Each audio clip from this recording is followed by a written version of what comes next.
No próximo capítulo da novela Dona de Mim, Davi fica completamente transtornado quando recebe a notícia de que Jaques está oficialmente sendo caçado pela polícia. O rapaz sente o chão sumir, a garganta travar e só não desaba porque Samuel o segura pelos braços, firme, como irmão que sabe que naquele instante qualquer vacilo desmontaria o outro. Enquanto isso, Valquíria avança rápido, rastreia cada movimento de Jaques e descobre que o empresário desesperado tentou fugir pegando carona com um motoqueiro. Só que a ajuda vira tragédia. O motociclista, ao reconhecer Jaques pelas notícias, o agride com violência e o abandona no meio de uma estrada de terra, ferido e zonzo. Antes de continuar, clique no botão de gostei, se inscreva no canal e comente qual é o seu personagem preferido da novela. Samuel, Ayla e Davi criam coragem e contam tudo a Rosa.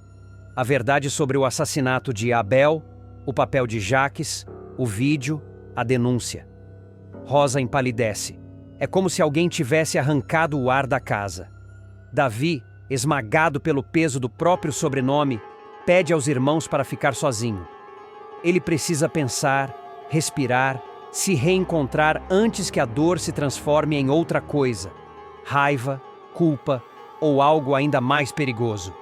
Enquanto isso, na clínica, Léo revela a Filipa que Danilo se entregou à polícia e, tomado por culpa, recusou até mesmo a ajuda de um advogado.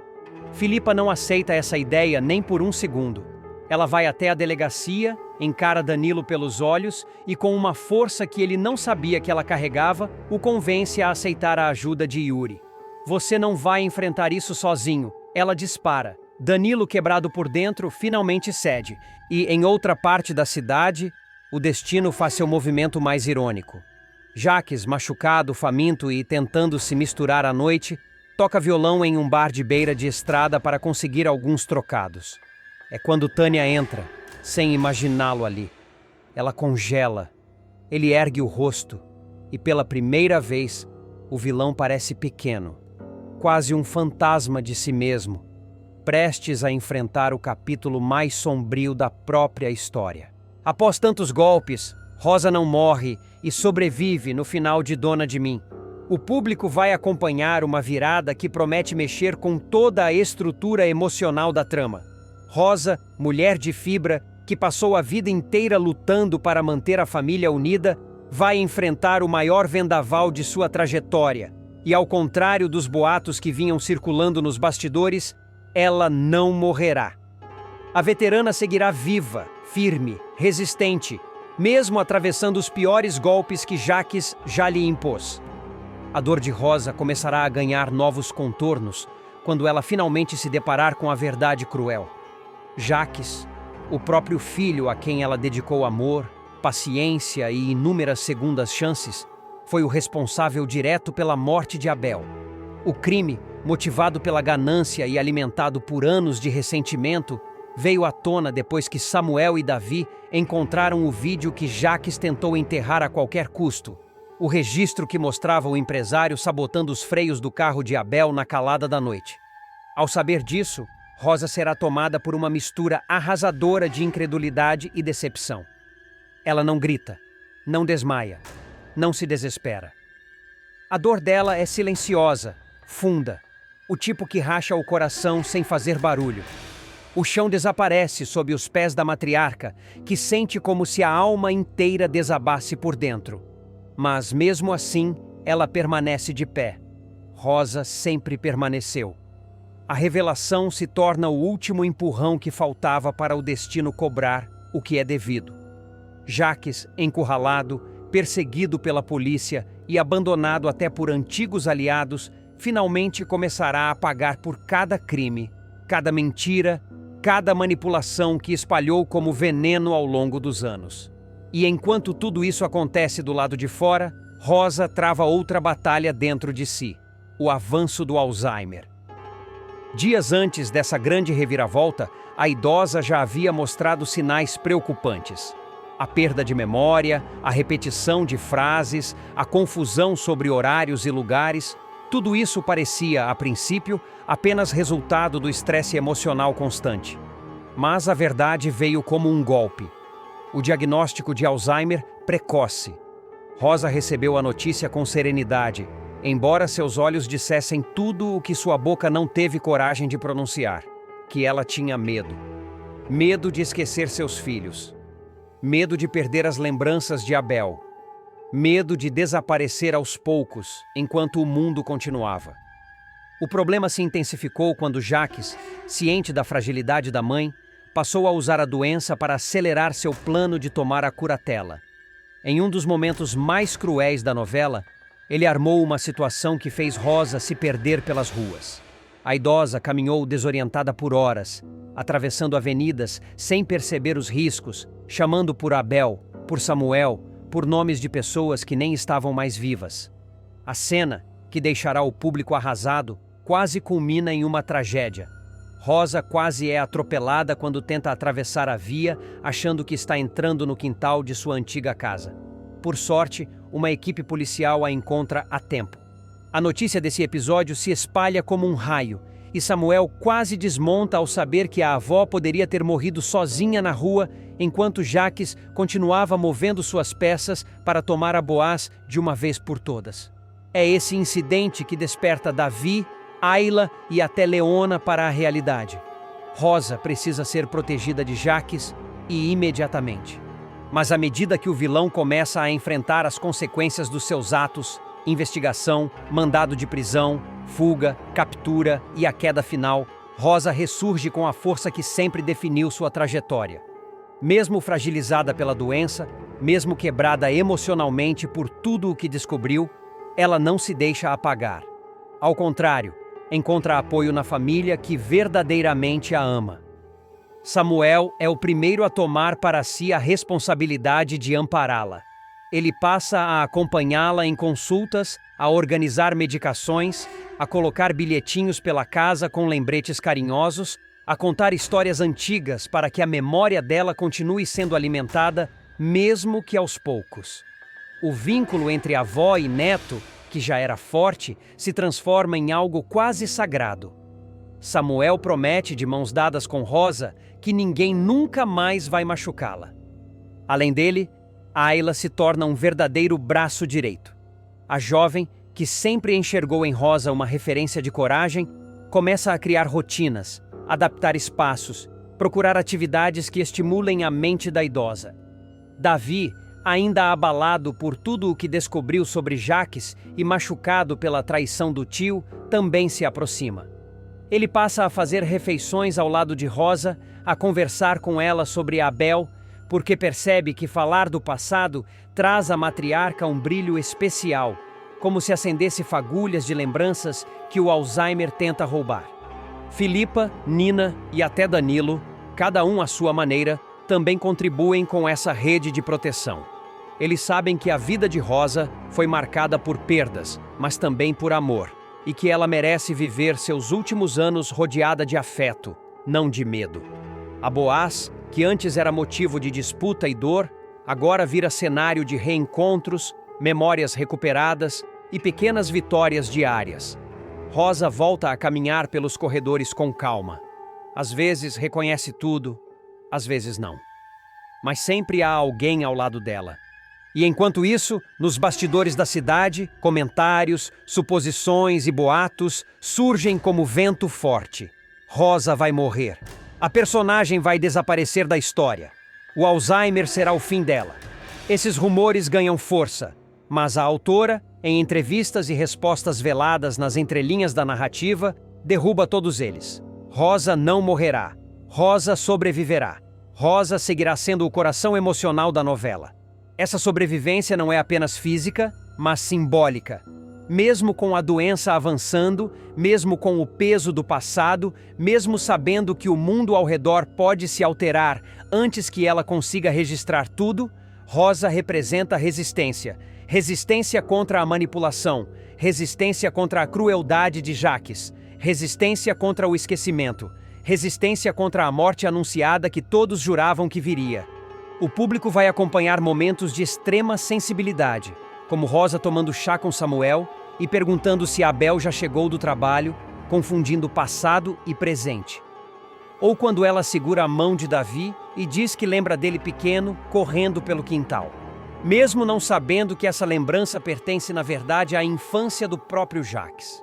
A doença confunde, mas o afeto ancora, e isso será determinante para prolongar sua lucidez em capítulos decisivos. Em breve, a novela mostrará que Rosa, mesmo diante de tudo, ainda guarda uma chama interna que não se apaga. Uma força emocional que fará dela o centro de uma nova etapa, que envolverá reconciliações, segredos revelados, ajustes de contas e novos cuidados familiares. Uma virada gigantesca vai colocar Jacques diante do maior acerto de contas de sua vida. A caçada ao empresário fugitivo finalmente chega ao clímax, quando Leona, Samuel e Danilo unem forças. Um trio improvável, mas movido pelo mesmo desejo: encerrar a longa sombra de manipulações, crimes, mentiras e destruições provocadas por Jacques ao longo da trama. Não será uma missão simples. Será um mergulho em território desconhecido, perigoso, um daqueles momentos que parecem separar o mundo entre antes e depois. A investigação intensa dos últimos dias leva o trio até um bar esquecido no mapa, um lugar tão afastado que mal aparece nas rotas oficiais. O lugar parece abandonado pelo tempo. Estrada de terra, casinhas rarefeitas, um silêncio pesado que denuncia que ninguém ali quer ser encontrado. E é justamente nesse buraco profundo que Jacques decide se esconder, acreditando que poderia escapar das autoridades, de Valquíria, dos processos, das provas e, principalmente, daqueles que mais destruíra ao longo da vida. Com a barba crescida, roupas simples e um chapéu que tenta esconder parte do rosto, o vilão parece irreconhecível. Mas nem mesmo esse disfarce tosco o livraria do destino que o aguardava. Danilo é o primeiro a chegar. Ele caminha até o bar com um peso no peito, mas também com uma determinação que nunca demonstrou antes. A cada passo, ele relembra tudo o que perdeu: a paz, a inocência, a própria liberdade emocional. Jacques havia sufocado a vida de muita gente, mas Danilo estava cansado de ser refém dessa história. Agora, ele vinha para encerrar tudo. Quando Danilo finalmente avista Jacques sentado em um canto escuro, tomando uma bebida barata e olhando para o nada, o impacto é imediato. É como enxergar um fantasma que ainda respira. O silêncio se rasga quando Danilo altera a respiração e dá mais um passo. Jacques ergue os olhos. Por um instante, o mundo congela. Danilo diz com voz firme, mas vibrando por dentro: "É você, Jacques! Eu descobri onde estava se escondendo. Então acabou para você. Acabou, ouviu bem? Eu não vou mais suportar suas ameaças, suas manipulações, essa forma de me tratar como marionete." O vilão tenta manter uma fachada fria, mas a expressão denuncia o susto. Danilo continua: "Eu não vou mais fazer nada do que você manda. Eu quero que você apodreça atrás das grades. Não sou eu quem vai pagar pelos seus crimes. É você, Jacques. Você." Antes que o vilão possa reagir, um segundo passo ecoa na porta. É Samuel.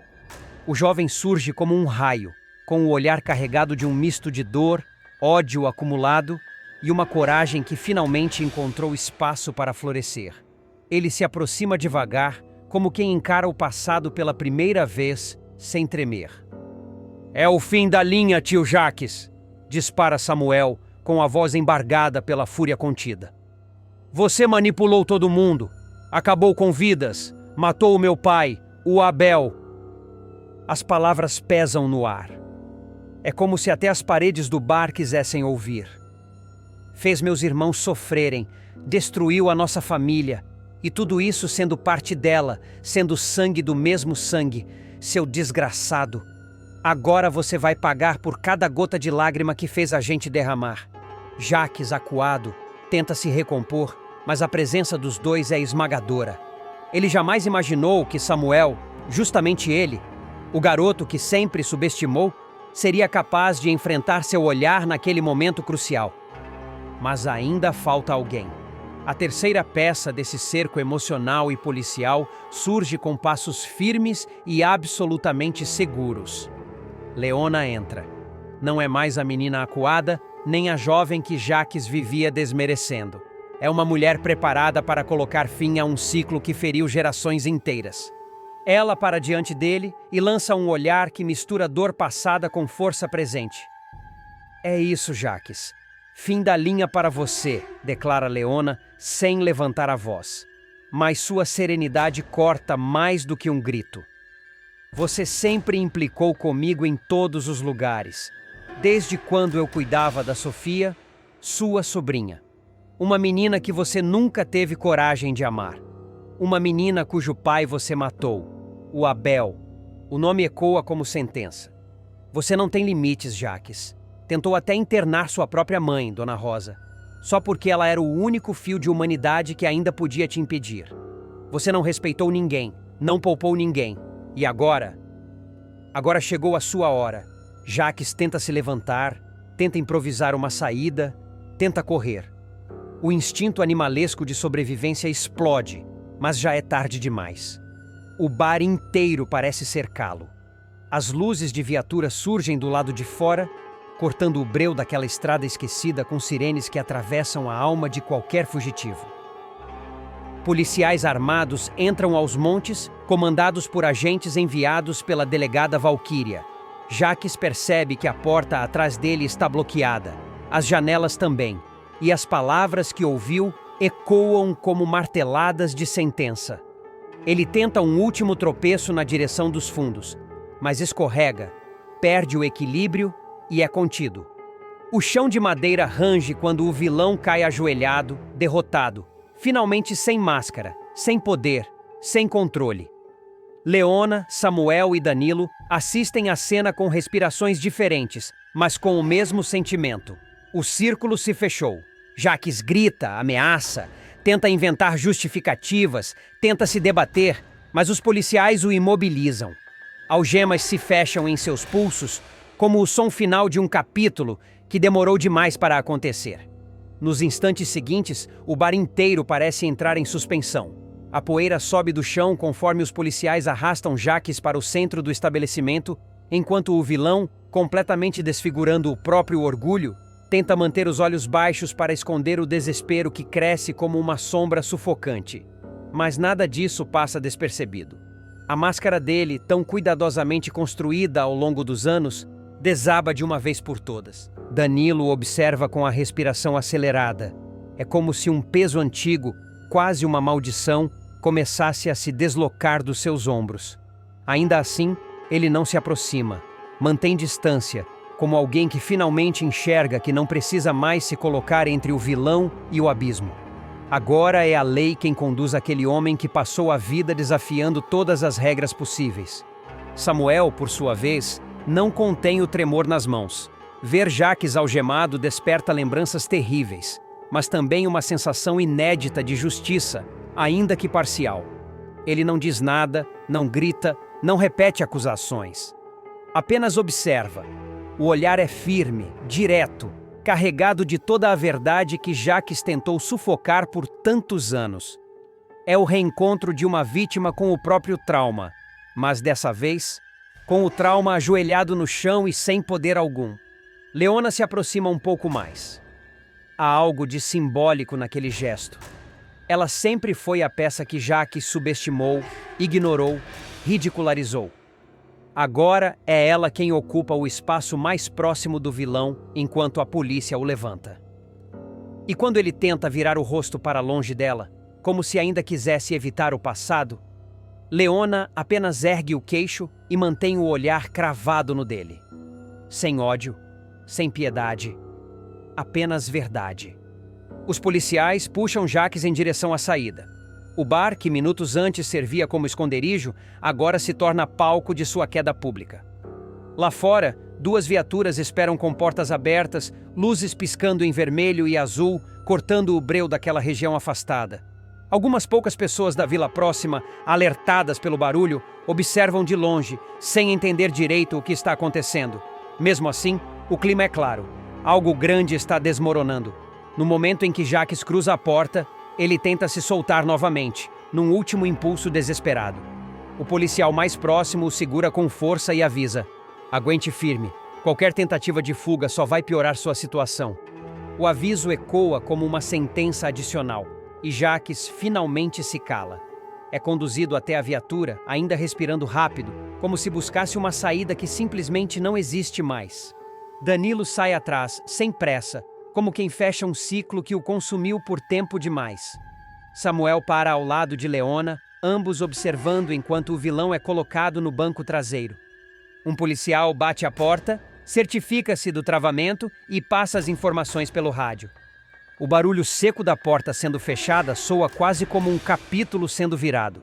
Leona respira fundo, sentindo a noite pesada começar a se dissolver lentamente. Samuel apoia uma mão no próprio peito, tentando acalmar o coração acelerado. Danilo se aproxima dos dois, sem saber exatamente o que dizer. Mas pela primeira vez nenhum deles precisa de palavras. A sirene das viaturas acende novamente, iluminando a estrada abandonada. Os veículos começam a se mover, levando Jacques direto para o destino que ele tentou evitar por tanto tempo. Ellen reencontra Sofia. Após aparecer viva, a novela vai virar completamente de cabeça para baixo com a volta inesperada de Ellen. A mulher, que todos acreditavam estar morta há anos, renascerá para o público com uma força dramática devastadora. O reencontro entre ela e Sofia, sua filha, será um dos momentos mais intensos da reta final. E também um dos mais delicados, já que a jovem cresceu carregando mágoas, perguntas sem respostas e uma saudade que nunca soube explicar direito. A reviravolta começa quando Ellen, depois de descobrir que Vanderson está morto, sente que finalmente pode voltar ao Rio de Janeiro sem o peso do medo que a perseguiu durante tanto tempo. A falsa morte que ela mesma arquitetou, movida pela pressão psicológica de Hudson e pelas ameaças que rondavam a família, agora se torna um fantasma ainda mais pesado. Ela sabe que terá de encarar cada consequência, cada olhar de desconfiança, cada fragmento da vida que deixou para trás. Principalmente Sofia. Mas o retorno de Ellen não se restringe à emoção do reencontro. Ele também reacende o interesse de Hudson, o marido manipulador, que vê na volta dela a oportunidade perfeita para colocar as mãos na fábrica dos Boás. O empresário começa a movimentar suas peças silenciosamente, estudando o terreno, mapeando fragilidades e usando o passado de Ellen como arma silenciosa. Para ele, Sofia não é apenas uma enteada, é uma chave poderosa para destravar o patrimônio que deseja controlar. De volta à capital, Ellen recorre ao único amigo que nunca a abandonou, Padre Paulo. O religioso que sempre guardou para si a verdade sobre a angústia daquela mulher, sabe que chegou o momento inevitável. Ele avisa que Sofia está ajudando na igreja em um projeto social e que a menina, agora cheia de personalidade e perguntas sobre a vida, talvez não esteja emocionalmente preparada para um choque tão grande. Mas Ellen insiste. Ela diz que não fugirá mais, que precisa olhar nos olhos da filha e pedir perdão por tudo que fez, e também pelo que não teve coragem de fazer. A cena do reencontro acontecerá em um fim de tarde chuvoso, quando a luz entra pela nave da igreja como se o destino estivesse esperando aquele momento. Sofia se abaixa para recolher alguns brinquedos doados, sem desconfiar do que está prestes a acontecer. O som suave da porta se abrindo faz a menina erguer a cabeça. Por um segundo, ela paralisa. A figura que entra, encharcada de chuva, com o rosto marcado por lágrimas e saudade, é a última pessoa que Sofia imaginaria ver viva: sua mãe. Ellen tenta sorrir, mas a voz falha. Sofia deixa cair tudo o que estava segurando e leva a mão à boca, enquanto seus olhos se enchem de lágrimas sem pedir permissão. O mundo parece parar. A menina dá 2 passos, depois outros 2, até que finalmente corre e se lança nos braços da mãe. Ellen a abraça com uma força que revela anos de dor, arrependimento e amor reprimido.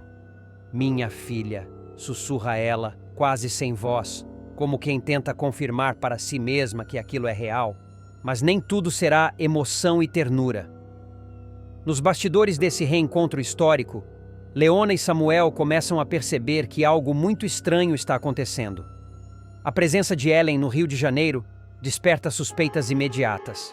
Eles observam a movimentação na igreja, percebem o rosto abalado de Sofia e vão atrás de explicações. Quando Ellen tenta se justificar, é obrigada a inventar uma versão suave do que viveu, omitindo Hudson, omitindo o plano sombrio da falsa morte, omitindo principalmente os motivos reais que a mantiveram longe da filha por tanto tempo. Só que Leona não se convence tão fácil. Desconfiada por natureza, ela cruza informações, questiona datas, compara versões e percebe inconsistências no discurso de Ellen. Samuel, por sua vez, tenta manter a calma, mas a volta da mulher mexe profundamente com seu senso de proteção. Ele sabe o quanto Sofia sofreu e teme que a reaparição da mãe biológica desestabilize emocionalmente a menina justamente agora, quando ela começava a construir uma nova vida ao lado dos Boaz. Enquanto a notícia espalha-se como fogo em palha seca pela cidade, diversas reações começam a surgir. Pessoas que conviveram com Abel, que acreditaram na morte de Ellen, que tentaram seguir suas vidas sem a presença dela, agora precisam lidar com essa explosão de revelações. A volta da mulher também abre brechas para investigações antigas, documentos guardados, cartas nunca entregues e segredos que estavam enterrados há anos. Em meio a todo esse turbilhão, Ellen busca o único lugar onde acredita que pode se despir da mentira e da dor: o confessionário. Lá, diante de Padre Paulo, ela desaba. Revela que carregou a culpa de abandonar Sofia como uma cruz que pesava mais a cada ano. Admite que ama a filha com todas as forças e que só fugiu para protegê-la, mesmo sabendo que sua fuga deixaria feridas difíceis de cicatrizar. O padre, emocionado, tenta guiá-la com palavras de acolhimento, mas sabe que nenhum conselho poderá salvá-la do julgamento que está prestes a enfrentar. E como se isso não fosse suficiente, o retorno de Ellen desperta um movimento silencioso e perigoso por parte de Hudson. Ele começa a circular pela cidade, fazendo perguntas, observando de longe a família Boaz, estudando a fábrica com um olhar frio e calculista.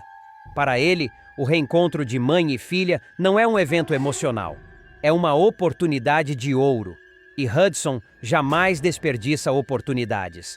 Sofia, ainda em choque, tenta entender tudo o que está acontecendo. O impacto de ver a mãe viva, depois de crescer acreditando em sua morte, abre uma caixa de memórias e perguntas que ela não sabe como processar. Ela oscila entre a alegria do reencontro e a dor profunda do abandono. Entre a vontade de se entregar ao abraço da mãe e o medo de ser magoada novamente. Entre a verdade que ela conta e a verdade que ela pressente que está sendo escondida. E, conforme a cidade inteira se ajusta a essa notícia bombástica, um novo capítulo se abre na vida de todos. Um capítulo onde nada mais será tranquilo, previsível ou simples, porque Ellen voltou, e com ela todos os segredos que nunca deveriam ter vindo à tona. A presença de Ellen volta a provocar fissuras em laços que pareciam sólidos. Sofia, ainda muito abalada, tenta se aproximar da mãe aos poucos, mas cada gesto desperta lembranças confusas, cheias de perguntas que ela não teve coragem de fazer na igreja. A jovem começa a perceber que a mãe responde demais, mas explica de menos.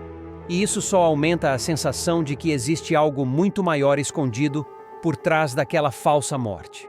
Ellen, por sua vez, tenta reconquistar a filha com pequenas atitudes, insistindo que agora está pronta para ser a mãe que deveria ter sido. Ela aparece na escola de Sofia, acompanha a menina nos projetos sociais, tenta participar da rotina que perdeu. Mas tudo isso desperta olhares atravessados da família Boaz.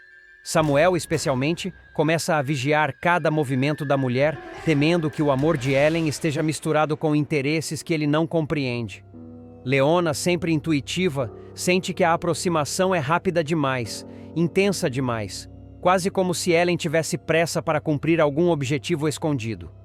Enquanto isso, Hudson avança como uma sombra calculada.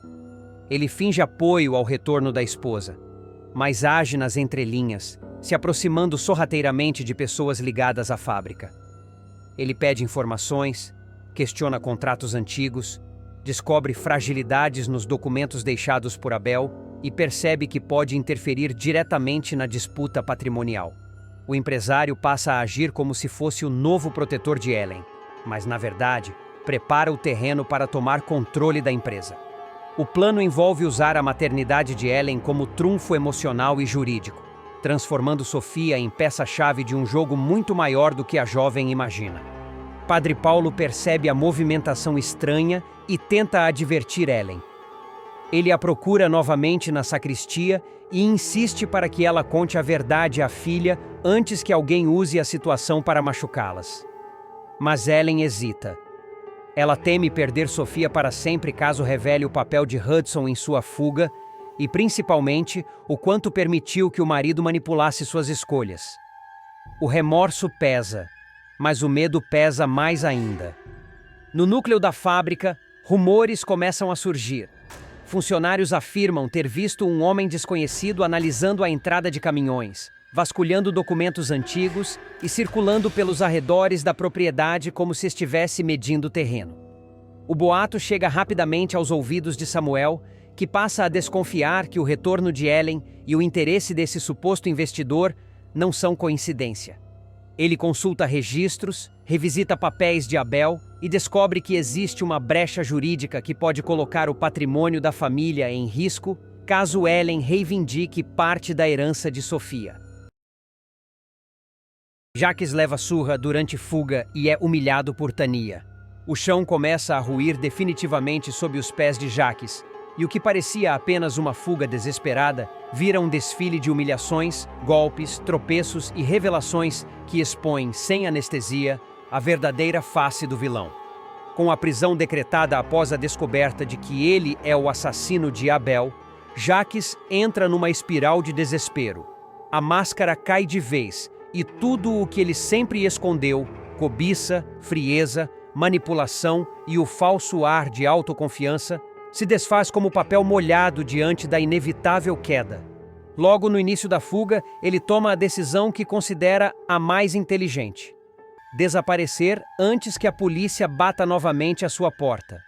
O plano, porém, é menos glamuroso e muito mais sujo do que ele imagina. Na calada da noite, Jacques se despede da família às pressas, como quem foge de um incêndio prestes a engolir a casa inteira. Ele evita olhares, evita despedidas longas, evita qualquer explicação, porque sabe que, se olhar nos olhos de alguém, pode ser que a coragem derreta e ele acabe pego antes do tempo. Mas Samuel, atento e já desconfiado dos movimentos do tio, percebe o clima estranho, vê a mala semiaberta, vê os passos escondidos, vê o nervosismo absurdo. Ele tenta impedir a fuga, tenta argumentar, tenta até mesmo segurar a porta, mas Jacques, num rompante de adrenalina, o empurra e dispara em direção à liberdade. Uma liberdade cada vez mais curta. Do outro lado da cidade, Valquíria já está com o rádio na mão, o colete no corpo e a determinação nos olhos. A delegada aciona equipes, drones, patrulhas, motos, viaturas e toda a força policial disponível. O nome de Jacques entra em alerta máximo. Os celulares começam a ser rastreados, os pontos de fuga são monitorados, estradas são verificadas. Ainda assim, como um rato escorregadio, o vilão consegue escapar por brechas mínimas, por segundos por acaso, mas não por muito tempo. No entanto, a fuga bem-sucedida de Jacques vem acompanhada de um preço alto e humilhante. Ele pede carona a um motoqueiro desconhecido, imaginando que poderia passar despercebido por algumas horas. Mas o homem, percebendo a atenção do fugitivo, estranha seu comportamento. Quando reconhece o rosto de Jacques em uma notificação de celular, assassino procurado, a situação vira.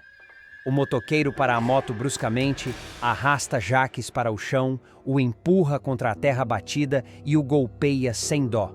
A surra é seca, rápida e devastadora. Jacques tenta argumentar, tenta correr, tenta até oferecer dinheiro, mas o desconhecido deixa claro que não negocia com criminosos. O vilão cambaleia, ensanguentado, humilhado e com a dignidade reduzida a pó. Sem dinheiro, sem abrigo, sem aliados, ele se arrasta até um bar de beira de estrada onde, exausto, decide tocar violão para tentar conseguir uns trocados.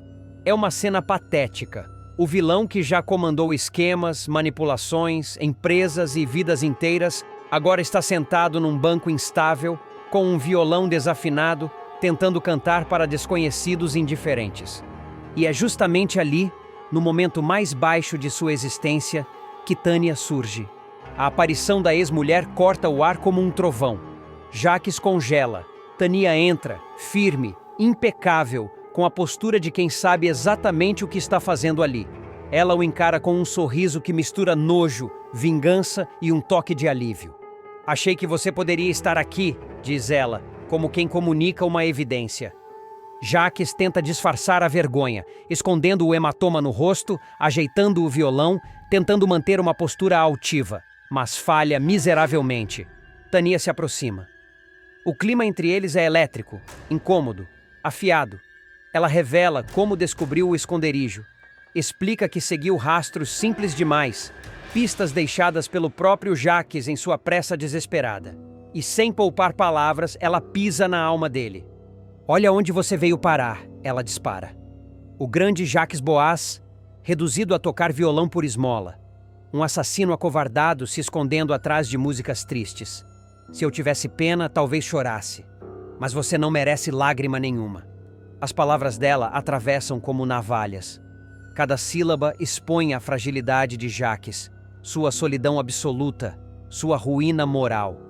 Ele tenta retrucar, tenta culpá-la, tenta inverter a narrativa.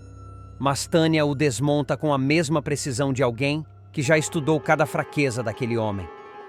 Ela continua sua humilhação sem pressa, como quem finalmente encontra sua revanche legítima. E Jacques, impotente, apenas abaixa a cabeça, sem forças para enfrentar a ex-mulher ou o peso dos próprios crimes. A derrocada está apenas começando, e o vilão, pela primeira vez, percebe que não existe fuga capaz de salvá-lo do que ele próprio se tornou. A queda de Jacques vai ganhando camadas ainda mais sombrias quando Tânia, após humilhá-lo diante de todos no bar, decide arrancar dele a última migalha de orgulho que restava.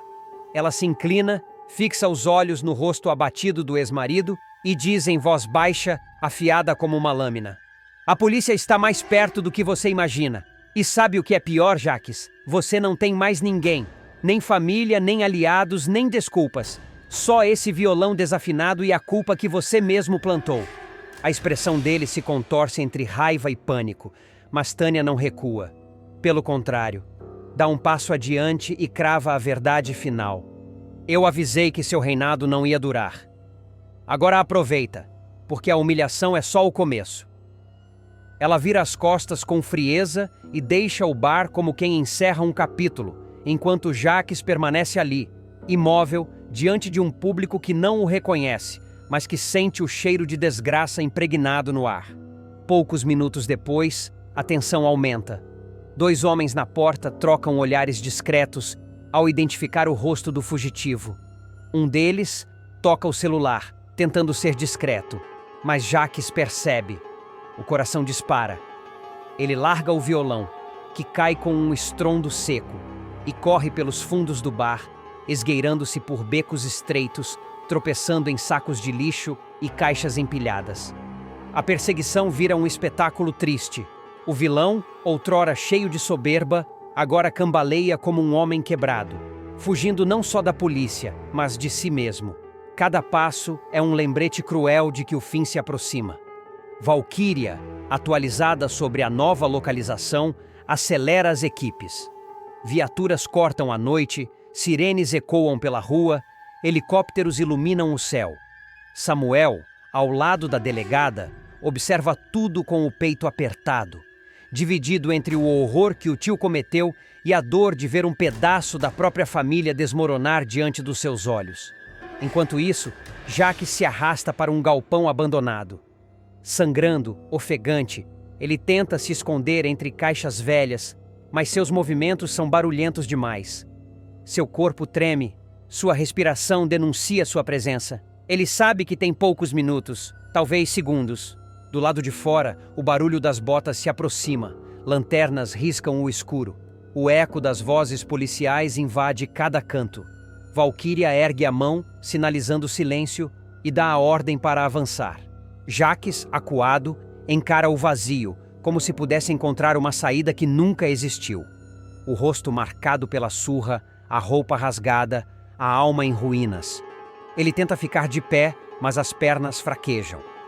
O grande estrategista agora não consegue sequer manter o equilíbrio.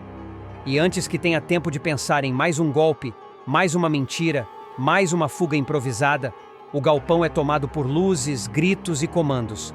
É o fim da linha. A polícia finalmente o encontra. Valquíria entra, firme, decidida, sem piscar. Jaques Boaz, você está preso! A frase ecoa como sentença e epitáfio. E o vilão, sem força para lutar, apenas fecha os olhos, engolido pela própria queda.